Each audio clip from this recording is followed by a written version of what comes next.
যেই লোকটাকে ঝিনে ধরেছে তাকেও সাধলেন যে তুমি আমাদের সঙ্গে খাও। সে বলছে আমার কোনো খিদে নাই। একজনের কাছ থেকে হঠাৎ একটা লোকমা পড়ে গেছে, ঠিক সেই মুহূর্তে যাকে ঝিনে ধরেছিল সে বা হাতে খপ করে নিয়ে খানাটা খেয়ে ফেলছে। ওমরে ফারুক রাদিয়াল্লাহু তাআলা আনহু সফরে গিয়ে, রাষ্ট্রীয় সফরে গিয়ে সেখান থেকে একটা লোকমা পড়ে গেছে। তিনি যখন উঠিয়ে খাচ্ছেন, সাহাবায়ে কেরামের মধ্য থেকে একজন সাহাবী পরামর্শ দিলেন কানে কানে যে আজকের এখানে আপনি উঠিয়ে খায়েন না, তাহলে বদলাম হবে। ডক্টর ইয়াসির কাদি ওয়ার্ল্ডের একজন বিখ্যাত ইসলামিক স্কলার, ইংরেজিতে খুব সুন্দরভাবে ওনার লেকচারগুলো যারা বুঝেন, যারা শুনেন, অনেক তথ্য সমৃদ্ধ সুন্দর মেসেজগুলো ওনার তথ্যের ভিতরে থাকে। তো উনি ওনার আলোচনার ভিতরে একটা গুরুত্বপূর্ণ বিষয় তুলে ধরলেন, যেটা আমি মনে করছি যে আপনাদের জন্য এটা খুব কাজে লাগবে।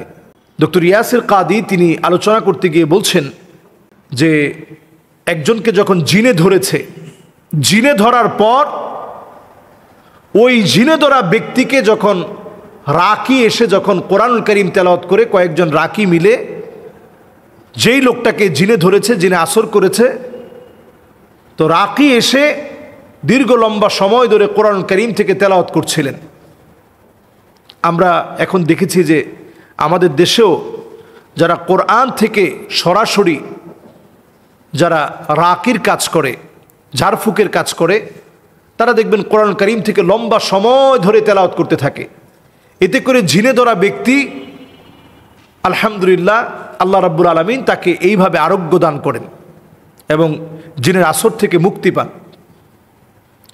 তো ডক্টর ইয়াসির কাদি তিনি বলছেন, যখন ওনার চোখের সামনে একজনকে ঝিনে ধরার পর যখন রাকি এসে কোরআন তেলাওয়াত করতেছিল, লম্বা সময় কোরআন তেলাওয়াত করতে করতে করতে করতে ওনারা ক্লান্ত হয়ে গেছেন। ক্লান্ত হয়ে যাওয়ার পর এবার ওনারা খেতে বসছেন। তো খেতে বসার পরে যেই লোকটাকে ঝিনে ধরেছে তাকেও সাধলেন যে তুমি আমাদের সঙ্গে খাও। সে বলছে আমার কোনো খিদে নাই। এবার সবাই মিলে খাচ্ছে, যারা এতক্ষণ ঝাড়ফুঁক করতেছিল ওনারা যখন খাচ্ছেন, ঠিক খাওয়ার সময় বিসমিল্লাহ বলে খাওয়া শুরু করেছেন, ডান হাতে খাচ্ছেন। খেয়াল করেন, বিসমিল্লাহ বলে খাচ্ছেন, ডান হাতে খাওয়া শুরু করেছেন এবং বারবার তাকে রিকোয়েস্ট করছে যে তুমিও খাও আমাদের সঙ্গে। তারা একজনও কিন্তু খেতে রাজি হয় নাই। এবার একজনের কাছ থেকে হঠাৎ একটা লোকমা পড়ে গেছে। পড়ে যাওয়ার সঙ্গে সঙ্গে লোকটার উঠায় খায় নাই। সুন্নাহ হচ্ছে আপনি খাদ্যের অপচয় করবেন না, খাবার অপচয় করবেন না। যদি কখনো খাবার পড়ে যায়, ভালো একটা দস্তরখানার মধ্যে বসে আপনি খাবার খাবেন, সেখান থেকে উঠিয়ে আপনি খেয়ে ফেলবেন। ওমরে ফারুক রাদিয়াল্লাহু তাআলা আনহু সফরে গিয়ে, রাষ্ট্রীয় সফরে গিয়ে সেখান থেকে একটা লোকমা পড়ে গেছে। তিনি যখন উঠিয়ে খাচ্ছেন, সাহাবায়ে কেরামের মধ্য থেকে একজন সাহাবী পরামর্শ দিলেন কানে কানে যে আজকের এখানে আপনি উঠিয়ে খায়েন না, তাহলে বদলাম হবে। তিনি তখন বলেছিলেন, আতরুকু সুন্নাতা হাবিবি রাসূলিল্লাহ লিহাউলাইল হুমাকা, এই সমস্ত আহমকদের জন্যে আমি রাসূলুল্লাহর একটা সুন্নাহ ছেড়ে দেব, সেটা হতে পারে না। সুবহানাল্লাহ বিহামদিহি।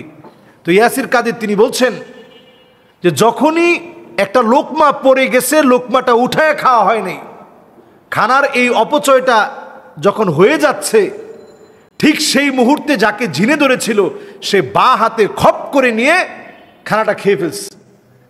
তো ইয়াসির কাদির তিনি অবাক হয়ে বলছেন যে আমার নিজের চোখে দেখলাম যে কোরআন আর হাদিস যে কত সত্য। শয়তান সবসময় বা হাতে খায়। শয়তান কোন হাতে খায়? বা হাতে।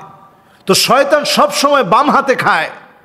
ইয়াসির কাদির বলছেন যে আমি নিজের চোখে তাকায় দেখছি যে খপ করে যাকে ঝিনে ধরেছে সে বা হাতে খাবারটা ছু মেরে ধরেছে, কোনো কিছু না বলেই সে একবারে মুখের ভিতরে দিয়ে দিয়েছে। আমরা দেখবেন অনেক মুসলিমরা অনেক সময় আমরা বা হাতে খাই। এই বা হাতে খাওয়াটা শয়তানের খাওয়া। বিসমিল্লাহ না বলে খাওয়াটা এটা শয়তানের খাওয়া। আমাদের দেশে অনেকে দেখবেন ফ্যাশন করতে গিয়ে, স্টাইল করতে গিয়ে, স্টাইলিস্ট অনেকেই দেখবেন বা হাতে চাটা না খেলে হয় না। তো বা হাতে যে আপনি চাটা খাচ্ছেন, এটা শয়তানকে খাওয়াচ্ছেন। তো তিনি ওই বক্তব্যের মধ্যে বলছিলেন যে আমি দেখতে পাচ্ছিলাম যে সুন্নাহটা কত অথেন্টিক। 1450 বছর পরে এসেও শয়তান যখন তার সাথে আসর করে আছে, জিন যখন আসর করে আছে, আমরা বিসমিল্লাহ বলে খানা শুরু করেছি, আমাদের সাথে খাবে না। আমাদের যেই খানা অপচয় হয়ে গেছে ওইটা সে খপ করে ধরেছে এবং বাঁ হাতে ধরেছে। এই জন্য খানা অপচয় করতে গিয়ে খেয়াল করবেন, এই খানা অপচয় করাটা শয়তানের কাজ। কোনো মুমিন খানা নষ্ট করতে পারে না। এটা সামান্য থেকে সামান্য খানা আপনি নষ্ট করবেন না। অনেকে দেখবেন যুক্তি দেয় যে হুজুর আরও তো অনেক মাখলুক আছে, ওরা খাবে না? বিড়াল আছে, কুকুর আছে, ওরা খাবে না? আপনার যে হাড় আছে এটা শুধু বিড়াল কুকুর না, আপনার যে কাটা আছে এটা শুধু বিড়াল কুকুর না, এটা জিনদের জন্য আল্লাহ খাবার হিসাবে রেখেছেন। যখন জিনেরা এটার মধ্যে হাত দিবে আল্লাহ তাআলা রিজিক দিয়ে দিবেন। এই জন্য এটার মধ্যে আপনি পানি দিবেন না, সুন্দর করে শুকনো একটা জায়গায় রেখে দিবেন।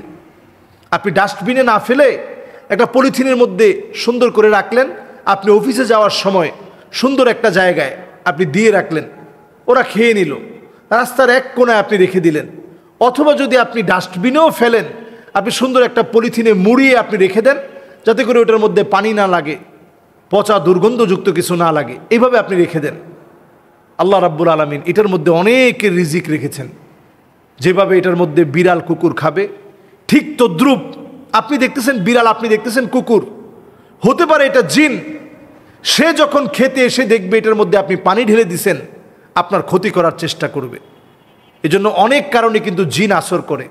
মাথার চুলগুলো এলোমেলো ছেড়ে আপনি শুয়ে আছেন, আপনি মহিলা মানুষ, আপনাকে আসর করার চেষ্টা করবে। খুব স্যান্ড মেখেছেন, মহিলাদের জন্য ইসলাম এগুলো নিষেধ করেছে, তখন আপনাকে জিন আসর করবে।